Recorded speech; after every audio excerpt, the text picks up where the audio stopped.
Muy buenas tardes, amigos de MOL TV. Bienvenidos a Mirada Política. En esta ocasión hablaremos de un importante debate, las dos almas de la izquierda, una discusión que no solo está presente en Chile, y para ello nos acompaña el profesor titular de la UNAP e investigador asociado del Centro de Estudios de Conflicto y Cohesión Social, Mauro Basauro. ¿Cómo estás, Mauro? Muy bien, muchas gracias por la invitación. Es una entrevista particular e interesante porque además de abordar la contingencia, vamos a abordar esta pugna en la izquierda que no solo está en Chile, sino en varias partes del mundo, en varias democracias liberales, incluso me atrevería a decir, que es el enfrentamiento Ujú. entre la izquierda que defiende unos valores más tradicionales, se podría decir, que es la igualdad económica, la justicia social, los derechos humanos, colectivos, y una izquierda más woke, que se traduce como alumbrada, despierta, que busca terminar con la injusticia y discriminaciones, pero más específicas, más asociadas a las identidades particulares, construidas en torno a razas, religiones o género, etcétera.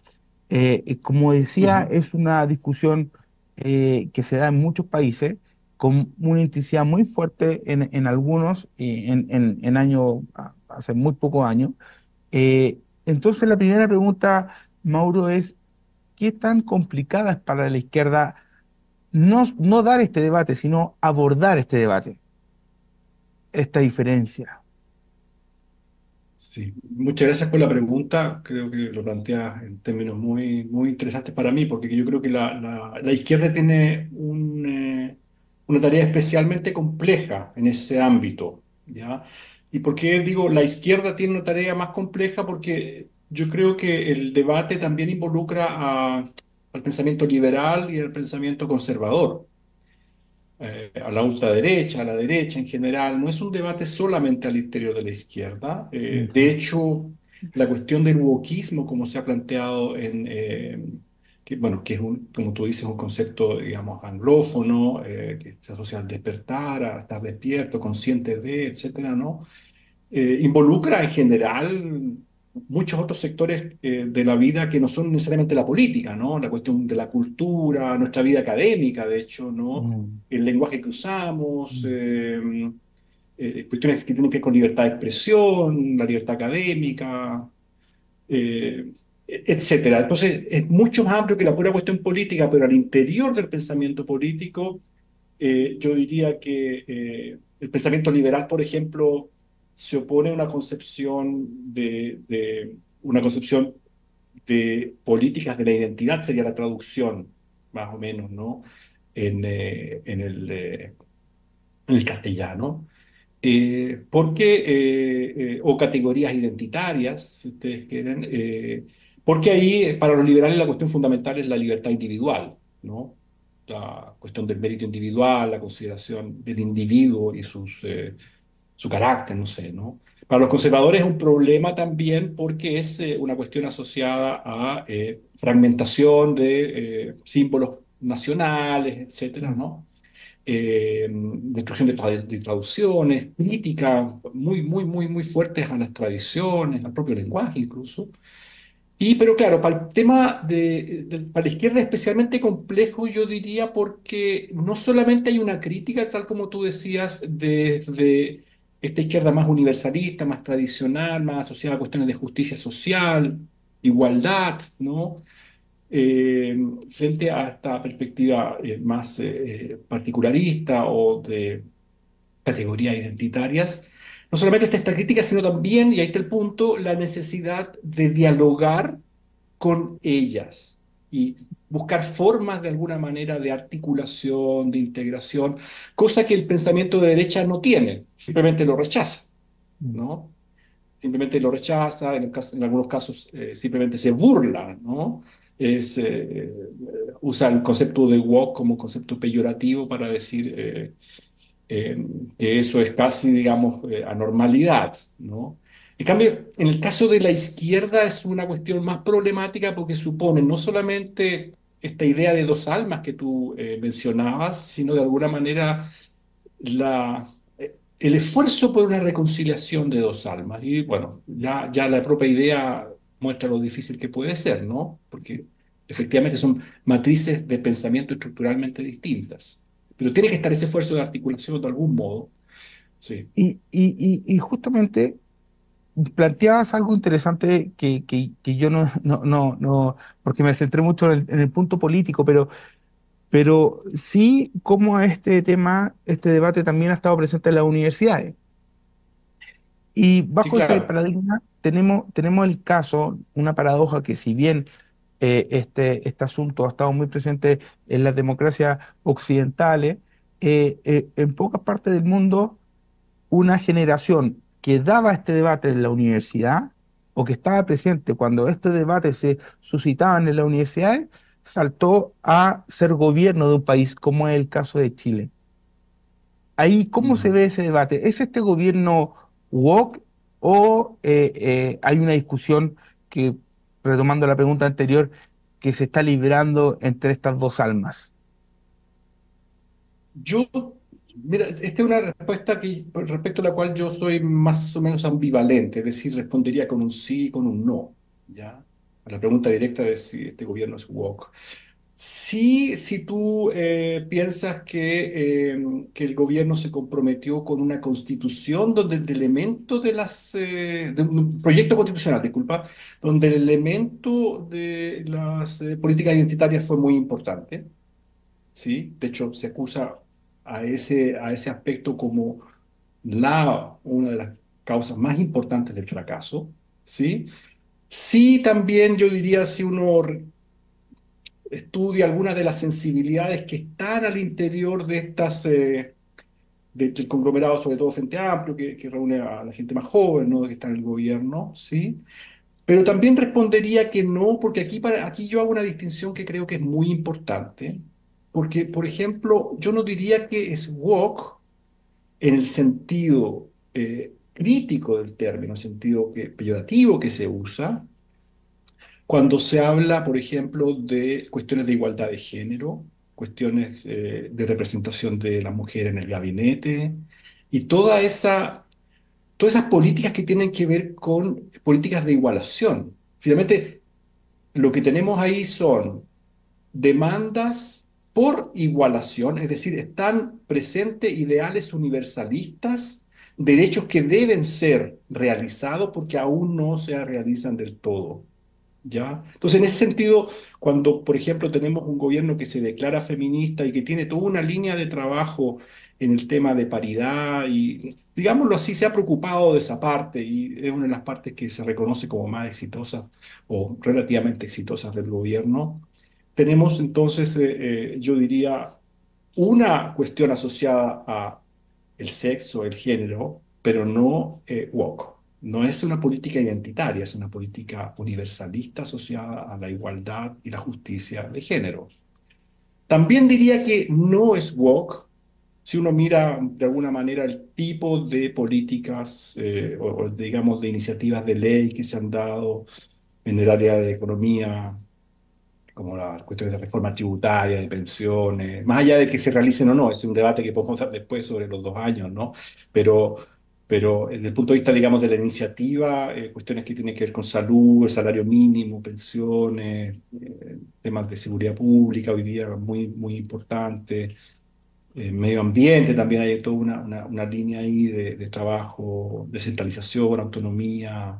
Bueno, todas esas cuestiones no son woke, no, para nada, ¿no? Entonces, y marcan, digamos, el itinerario legislativo a nivel de iniciativas del gobierno con más o menos suerte, y ninguna de esas responde a las cuestiones de política identitaria. Por tanto, yo creo que si cabe hacer esa asociación, refiere básicamente al apoyo eh, errado, ¿no? Que se le dio a la Constitución al punto de esperar a que esa Constitución fuera aprobada para empezar el gobierno, ¿no? Para empezar a hacer gobierno.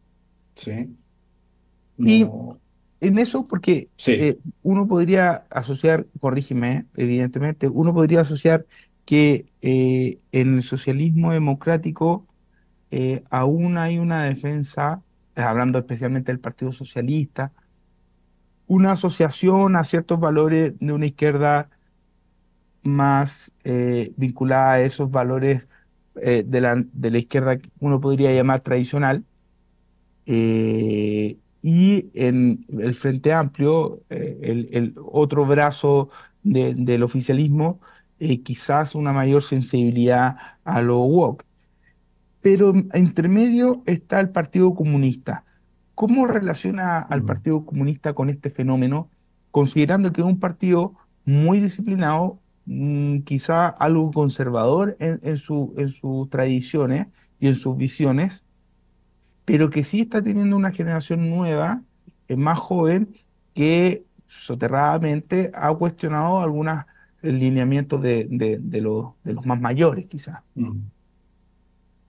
Sí, es un buen punto porque en realidad lo que tú me preguntas me conduce a una reflexión que tiene que ver con la ausencia de reflexión, precisamente del significado de lo woke respecto de otras políticas que podrían ser muy parecidas porque llevan apellidos distintos, ¿no? Como políticas que tienen que ver con la condición, con el sexo, con la raza, ¿no?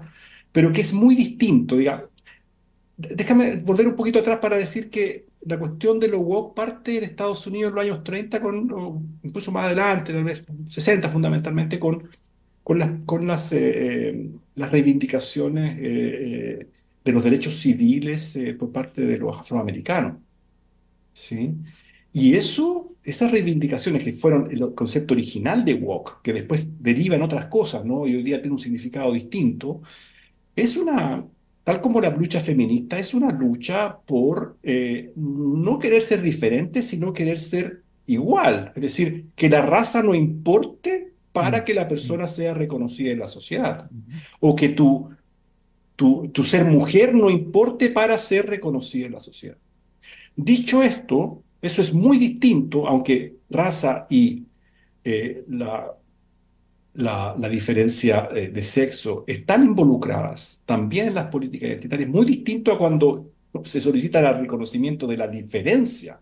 Y eso creo que es de la diferencia y un trato distinto, políticas afirmativas para, digamos, marcar y mantener, sostener esa identidad, no para hacer que desaparezca en un concepto más amplio y universalista de igualdad. Dicho esto, yo creo que algo así en el Partido Comunista no me parece claro del todo porque ellos, claro, han afirmado en sus últimos congresos, y uno puede leer eso, digamos, una política abiertamente feminista, ¿sí? Y en ese sentido lo woke no estaría en el sentido privativo, sino en el sentido de las luchas por igualdad, ¿sí? Pero a ratos uno identifica conceptos que llaman a pensar que a lo mejor también están pensando en ese tipo de luchas cuando hablan de integrar todas las luchas de víctimas, etcétera, de identificación con el pueblo, digamos, con las diferentes formas de lucha, con diferentes luchas, y ahí introducen conceptos como el patriarcado, como la intersexualidad, y patriarcado ya a mí me suena en lo personal como un concepto que, digamos, que es parte de ese vocabulario donde digamos, el otro está concebido como un todo que es victimario frente a un grupo que es una víctima, ¿no? Y divide en términos casi de identidades a dos grupos, ¿no? Lo mismo respecto del concepto de interseccionalidad. Yo no sé si es un concepto analítico para, en el caso del Partido Comunista estoy diciendo, ¿no? Si es sí, para sí. identificar formas de opresión que se intersectan, raza, con sexo, ¿no? Clase social, o en el sentido de justificar luchas particulares, ¿no? Identitarias. Eso no me queda claro en el caso del Partido Comunista, de manera que uno tiene tal vez estas dos almas al interior, pero es difícil saberlo. Tal vez las dos almas porque viene de esta larga tradición de luchas históricas de la clase obrera, a las cuales se suman después las luchas feministas o de las mujeres, pero también posiblemente está abierto o no hay un cuestionamiento en todo caso. De hecho, no hubo un cuestionamiento de la participación en la convención, el apoyo a la convención. De este punto de vista, no hubo una autocrítica. Mm. Creo que el Partido Comunista, si yo no me equivoco, puedo equivocarme, básicamente puso la crítica en los elementos externos, ¿no? Fake news, Mm. monopolio de la derecha, etcétera, etcétera, pero no hubo este elemento de autocrítica respecto de elementos de política identitaria que yo creo que sí son identificables claramente en el proceso constitucional. Me quedé con un punto respecto al análisis que hacía del origen del concepto y del término, que si bien, como menciona, puede partir de los 60, sí tiene un boom, un surgimiento muy fuerte, corrígeme si me equivoco, Mm. después de la crisis subprime del año 2008 en las democracias liberales, pero también se da en un contexto en que justamente fluye en sociedades que han alcanzado cierto progreso económico, cierto desarrollo.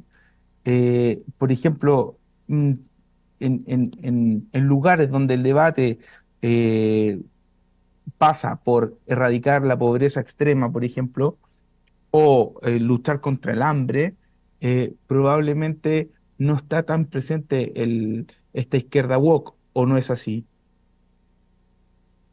Es interesante la pregunta porque uno de los problemas que puede tener, ¿no?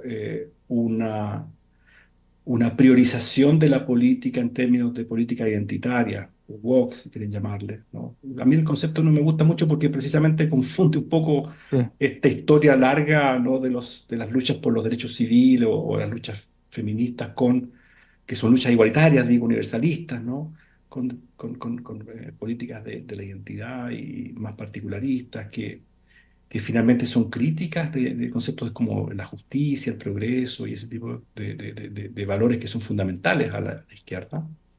No me gusta mucho el concepto, pero si tuviese que usarlo en términos críticos o para establecer una crítica, claro, una de las características es que las condiciones materiales, como cuestiones de pobreza o desigualdad en el sentido material, tienden a quedar obnubiladas cuando la priorización está en el punto de las identidades.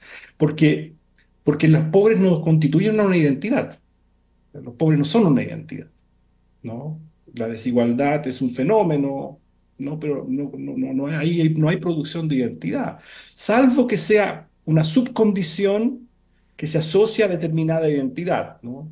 ¿Sí? Si se define en términos de identidades particulares, cosa que no es necesaria, ¿ah? A la lucha de los pueblos originarios, ¿sí? Entonces podría decirse una de las condiciones la pobreza, pero no es la condición definitiva y por la cual se lucha en términos identitarios. Lo mismo pasa con cualquier otra identidad. Uno puede decir la- las diferencias sexuales podrían estar asociadas a condiciones de pobreza, pero no es el punto. Entonces, tiende a quedar como una cuestión secundaria en circunstancias que para la izquierda tradicional son cuestiones fundamentales y prioritarias, ¿sí? Finalmente, lo que se decía de la Constitución, y yo creo que eso es cierto, uno mismo lo vivió, ¿no? Es que las cuestiones más universalistas que estaban asociadas al 18 de octubre, como pensiones, salud, educación, tendieron a aparecer hacia el final de la discusión Mm. y uno vio mucho tiempo toda la cuestión, la controversia, la cuestión simbólica, las peleas y las cuestiones identitarias finalmente como priorizando el debate, como monopolizando, como siendo omnipresente, ¿no? ¿Y cuánto influyó, por ejemplo, porque hay una cosa súper importante, el sistema electoral? O sea, de partida, la convención se posibilitó la participación de grupos independientes, lo que también marcaba la posibilidad de que grupos justamente con ciertas banderas o identidades propias, identidades al fin y al cabo, participaran en la elección y llegaran a la convención. Pero a su vez es un sistema electoral que permite o fomenta la fragmentación o que candidatos con un porcentaje muy menor de votos, consideremos además de que fue una elección con voto voluntario, y terminen llegando a la convención. Pero es también el sistema electoral que rige en el actual Parlamento. Entonces, ¿cuánto del sistema electoral, tanto en la convención como en el Parlamento, ha fomentado o ha ayudado a que se instalen discusiones identitarias en la política nacional? A ver, yo tengo la impresión de que tienes razón cuando dices que el modo en que ocurrió la elección de los convencionales fomentó, ¿no? No es la causa, pero fomentó o facilitó el que se constituyesen, digamos, estos grupos como grupos de poder y que lograron, digamos, instalar esta problemática o esta forma de hacer política en la convención. Yo eso lo considero algo, toda la cuestión de los independientes y sobre todo también el hecho de una especie como de poca energía por parte de la derecha de hacer también parte y ir a pelear esa batalla, digamos, ¿no? Lo que dejó, lo que constituyó una forma de subrepresentación de una parte muy importante de Chile, eso no se puede olvidar, digamos. Eh, Ahora, lo que ocurre en el Congreso, pues yo diría que es un tanto distinto porque la lógica de los partidos políticos, tengo la impresión que no responde a la lógica de las políticas identitarias, porque las políticas identitarias en general, y esto tengo que ahondar un poco en la idea de la idea de la víctima, ¿no? Que es una cuestión esencial, ¿no? O sea, estos grupos identitarios no solamente son grupos identitarios porque se identifican con una identidad, sino que porque son identidades asociadas a esta dicotomía entre víctima y victimario. Y la víctima está puesta en el lugar de, digamos, una cierta autoridad de habla, ¿no? De manera que la lógica de la representación política, en el sentido tradicional, a través de partidos políticos, no funciona muy bien ahí. Sí en la convención. De hecho, era sin los partidos políticos. Pero a través de estos grupos, entonces las personas llegaban y entonces hacían esa forma de representación, digamos, de la identidad en sí misma y cuanto tal. Y la forma de expresarlo en términos de institucionales era a través de los escaños, no a través de los partidos políticos, ¿sí? Escaños reservados, ¿sí? Porque ahí entonces entraba directamente eso que no se puede representar de otra manera, porque la autoridad moral para hablar desde la historia de esta opresión, yo no digo que no sea cierto, ¿ah? No, cuidado, no estoy diciendo Mm, eso, estoy tratando de hacer, digamos, la lógica del funcionamiento interno de esto, ¿no? Que tiene varias otras consecuencias a las que podemos aludir, pero una de ellas es que no funciona a través del sistema de representación de partidos políticos, sino que a través de la representación más o menos directa de representantes de esa identidad. ¿Sí? Y por tanto, o son los escaños reservados o algo, algo equivalente, pero los partidos políticos como tales, como competencia de individuos al interior del partido por representación, competencia electoral, todo eso no queda bien con esta lógica, ¿sí? No queda del todo bien. Y, Entonces, y, ¿sí? no quería cortar tu hilo, pero sí sumo una pregunta respecto al tema de la convención. Es porque mencionaba lo del Partido Comunista, de que a lo mejor el Partido Comunista en su reflexión post-convención apuntó más bien a las fake news y a otros factores por el fracaso.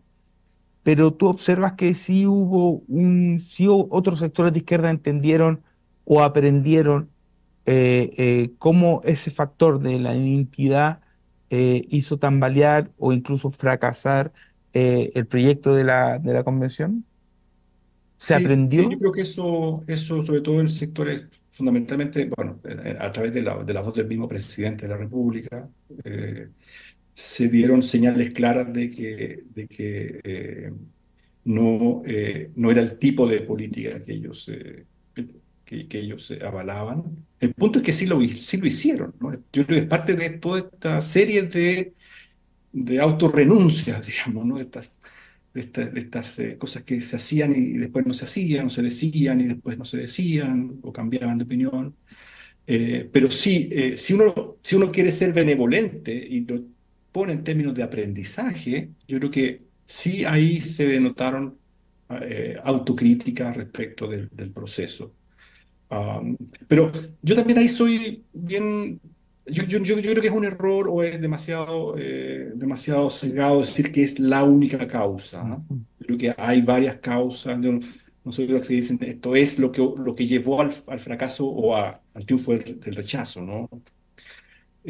Bueno, Sin está el duda el factor, está el comportamiento de los factor. convencionales, hubo muchas fake news, sin duda esos elementos están. Lo que pasa es que es súper importante que exista una izquierda reflexiva y autocrítica, digamos, ¿no? Mm. Que no siempre sea el otro el que está, que sea el que es responsable de los propios fracasos, digamos, ¿no? Eso yo creo que ahí falta. Mira, una cosa es reconocerlo, ¿ya? Y yo creo que ahí sí tú tienes razón, que hay sectores distintos partidos comunistas que han reconocido. Y ahí hubo errores, etcétera. Otra cosa es darle espacio a la reflexión sobre eso, porque este es un problemazo. No es algo que tú simplemente resuelvas diciendo, chucha, lo hicimos mal, digamos. Es un problemazo porque es un tema que está en la academia, es un tema que está en la política, es un tema que no se va a borrar de un día para otro y que supone para la izquierda, por eso partía diciendo eso, para la izquierda supone no el hecho de decir esto no sirve solamente, sino que entender que con ese mundo hay que dialogar, con ese mundo es necesario articularse, con ese mundo es necesario construir un espacio común. Y eso no es tan fácil, por las características que estamos nombrando. Por ejemplo, el tema de la representación política, Mm. por ejemplo, el tema de los partidos políticos, y otra lista que es un poco más larga, ¿no? Pero son varios problemas estructurales que hacen que ese diálogo no sea fácil.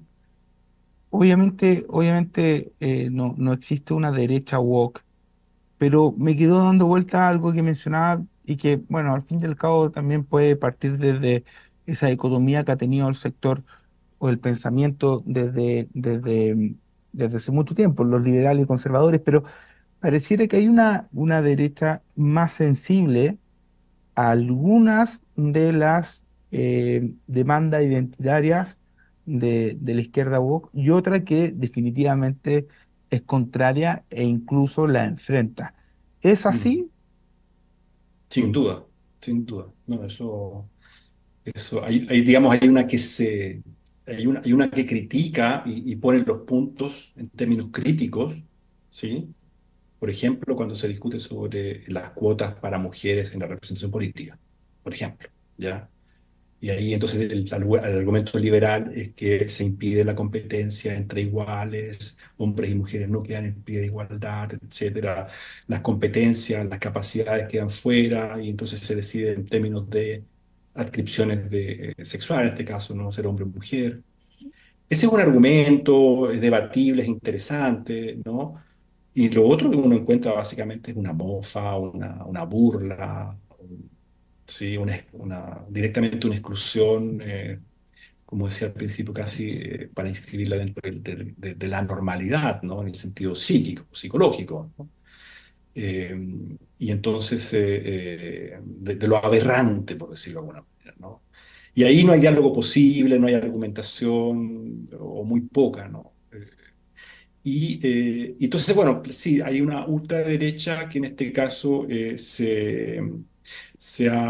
hecho, hoy día yo diría que se ha hasta autoalimentado de esta crítica, porque una de las cosas que se le asocia a esta izquierda es su carácter, digamos, de establecer estructuras, si tú quieres, simbólicas de poder, cierres discursivos normativos respecto a lo que se puede decir y lo que no se puede decir, ¿no? Lo políticamente correcto.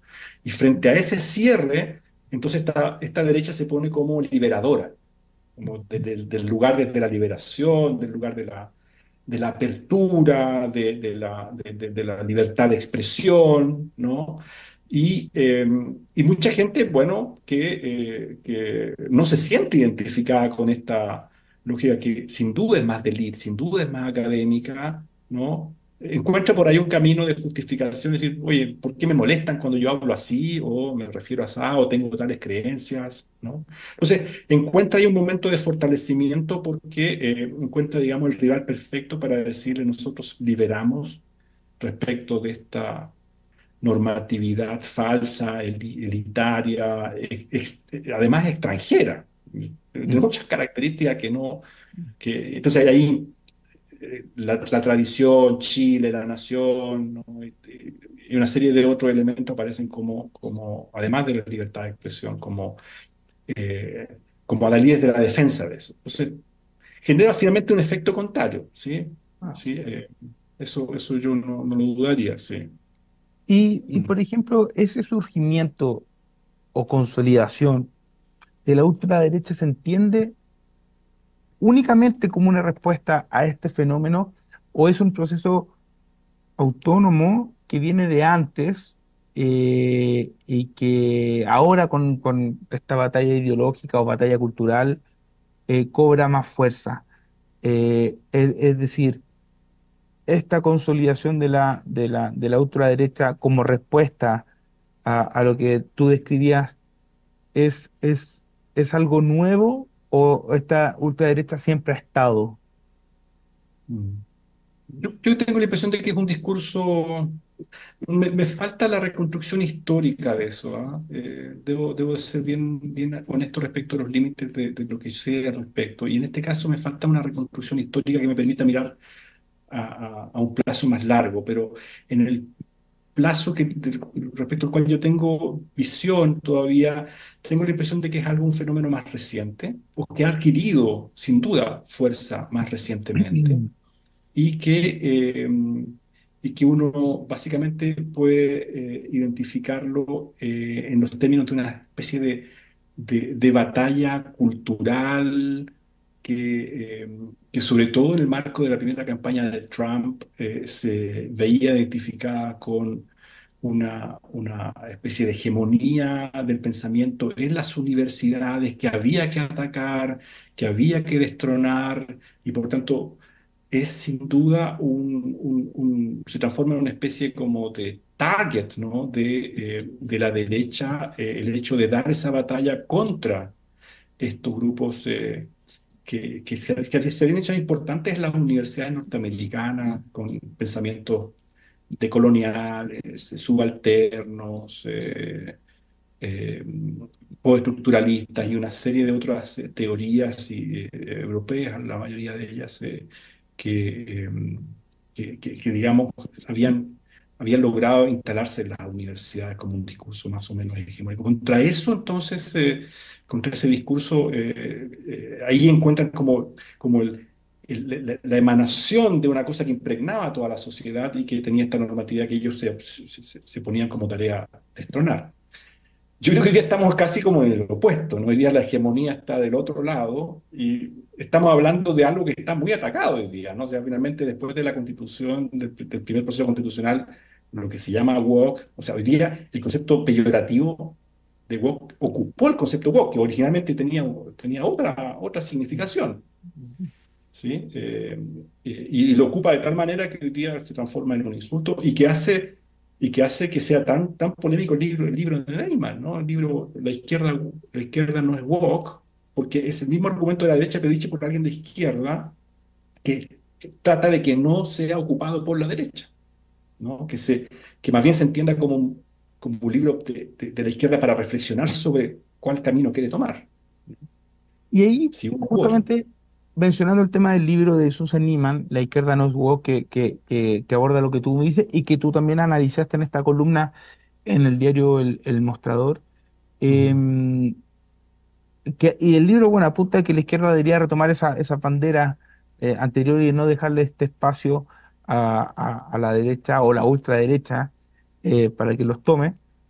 Pero ¿cómo dialoga todo eso con declaraciones de algunos integrantes del oficialismo? Lo voy a traer más a la realidad local, que apelan a dar una batalla ideológica en Mm. el contexto actual. Eh, ¿Hace sentido, hace sentido a la gente la idea de una batalla ideológica? Sí. Eso a propósito de los dichos de Winter, ¿no? Claro, Sí. de Gonzalo Vinter, claro. Sí.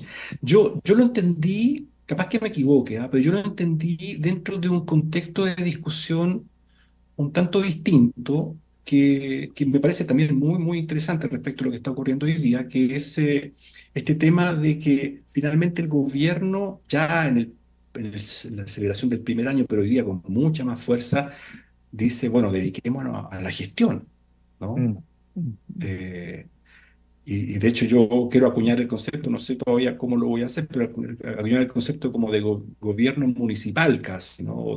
¿no? O sea, esta idea de que los municipios no dan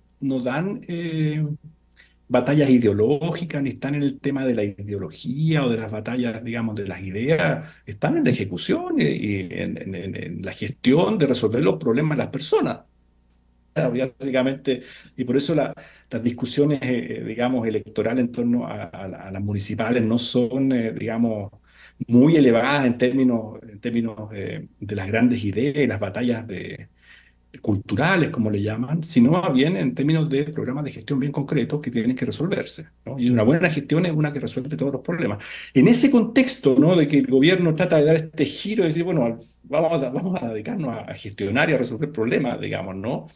Y manda a todos los ministros a cortar cinta y a hacer, ojalá, 10 inauguraciones al día. Eh, el mismo Boris viaja para eso hoy día, básicamente, a regiones. En ese contexto, entonces, claro, un Winter que aparece como, volviendo al tema de la batalla de las ideas, aparece como medio desfasado, ¿no? Y se lo pone ahí como en contra de ese concepto como más orientado a la gestión y ya no a estar, digamos, ofreciendo nuevas ideas, ni mucho menos como que el tiempo ya se acabó para eso, más o menos, ¿no?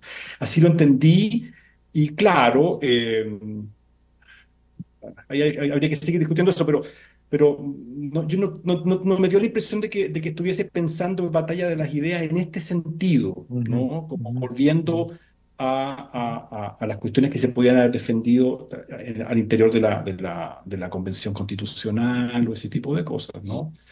Más bien, más bien pensando en que si quieren, digamos, sacar la reforma de pensiones, tendrán que hacer, eh, hacer que la gente considere que la solidaridad es algo bueno, mm, ¿no? ujú. Ese tipo de cosas, digamos, ¿no? Y eso no es Oye, fácil. y para ir terminando este interesante diálogo, eh, una duda, un debate muy presente, me acuerdo justamente en este espacio que yo lo solía preguntar hace un par de años cuando estaba desarrollándose la convención, era si existía algo así como una identidad nacional que estaba en cuestión en ese momento. Y considerando en este debate de identidades más pequeñas, te pregunto, ¿existe algo así como una identidad nacional? ¿Qué tan tradicional y qué tan presente está? ¿Y qué tan importante es para la sociedad actual?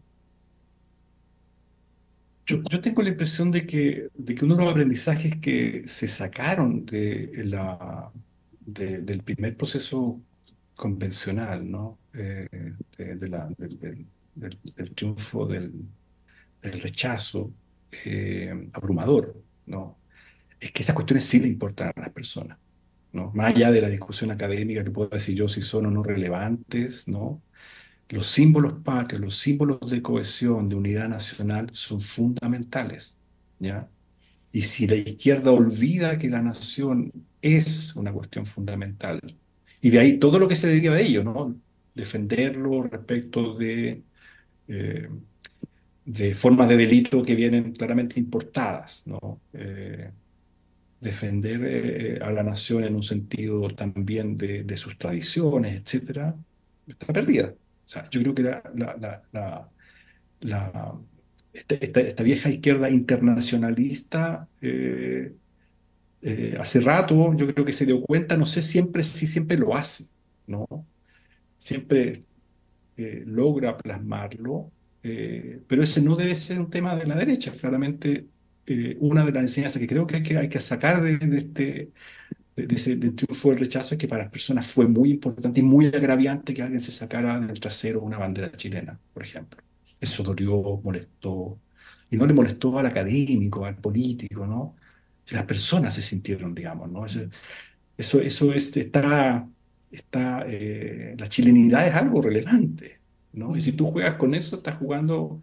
Entonces, claro, lo woke ahí, en el sentido peyorativo, tiene algo que choca, ¿no? Choca porque cuando tú vives, y por eso volvía siempre al tema de la víctima, cuando divides la víctima y el victimario lo asocias con una historia de opresión, y esa historia de opresión es Chile, o los chilenos, o la nación chilena, por ejemplo, ¿no? O el patriarcado, no sé lo que tú quieras, pero esa es una historia de opresión, entonces ves pura negatividad. Y lo que las personas identifican con eso es lo contrario. Entonces, ahí hay un choque muy importante, muy difícil, y es donde yo creo que más, eh, más conflicto produce, más rechazo produce, ¿no? Eh, yo personalmente, no hablo como desde mi corazón, si tú quieres, yo creo que la historia hay que revisarla. Yo creo que el proceso de autocrítica histórica, narrarse solamente las grandes batallas y los grandes héroes, hay que revisarlo. Pero esa revisión es un proceso que se hace de otra manera, Totalmente. no de estas formas no mediante estas formas de englobar todo, digamos, y meter en la bolsa del mal, ¿no? Mm. Bueno, Mauro, te quiero agradecer mucho esta conversación, este diálogo, muy entretenido, muy interesante, y ver si más adelante nos podemos juntar nuevamente. Yo con gusto, sí, me parece, bueno, este es un muy buen programa, de hecho, así que yo también muy encantado de estar con ustedes. Les Muy agradezco bien, la pues. invitación. Muchas gracias. Bueno, y a usted los invito a seguir informándose en EMOL o en EMOL TV, así que nos veremos el próximo martes. Hasta luego.